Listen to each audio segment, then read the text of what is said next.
Qu'est-ce qu'on fait ? Nix ne répondit pas, occupé à observer la patrouille de la Corp. 2 agents en bleu montaient la garde devant la grande porte du hangar, tandis que le reste de la patrouille marchait de vaisseau en vaisseau, questionnant les équipages. Ça craint. Ils avaient assis la jeune femme aux cheveux d'argent contre la caisse et attendaient, accroupis. Leurs jambes commençaient à s'engourdir. Je pourrais faire une diversion ? Proposa Topher en remontant ses petites lunettes carrées. Non, j'ai besoin de toi pour la porter. Il nous faudrait quelqu'un d'autre. Topher réfléchit un instant en se grattant la barbe.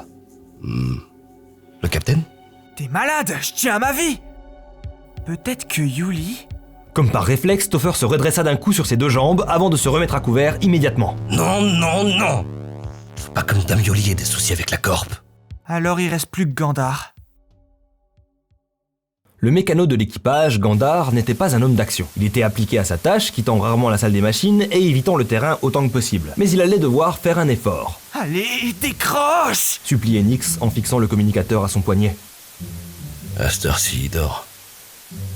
Le communicateur finit par afficher le visage triangulaire de Gandar, un œil à moitié ouvert, sa fine moustache rousse de travers. Gandar, on a besoin de toi! Quelle heure il est ? Nix prit une grande inspiration. On a une blessée. On essaye de la ramener au vaisseau, mais la Corp en a après elle. Oh merde. Le capitaine va pas être joasse. Topher acquiesça. C'est pas tout. Il y a une patrouille dans le hangar. Ils nous empêchent de passer. Gandar se frotta les yeux, essayant de se réveiller. Puis il réalisa ce que Nix venait de dire et ses paupières s'ouvrirent comme si elles étaient montées sur ressort. Ici ? Ouais, on est caché vers l'entrée. Laquelle ? Nix fronça les sourcils, pas certain de comprendre. Bah l'entrée quoi, y en a pas 3000. Non, mais il y en a 2. L'entrée principale et celle des employés. Enfin une bonne nouvelle. Ok, tu peux nous retrouver ? Gandar resta silencieux un instant. Dehors ? Oui, dehors. Le visage du mécano pâlit subitement, ce qui était un accomplissement au vu de l'atteinte déjà fantomatique qu'il arborait naturellement. Je peux vous dire où c'est tout simple. Gros, on n'a pas le temps de chercher avec la Corp qui grouille. Gandar avala sa salive de travers. Justement, j'ai encore moins envie de sortir si la Corp traîne dans le coin. Mec, je te le revaudrai, on a vraiment besoin de toi là. Le mécano jura dans sa moustache et finit par se résigner. Bon, passez dans la ruelle à droite du hangar, je vous rejoins. À droite, quand on fait face au hangar ? Gandar prit quelques secondes pour réfléchir. À gauche.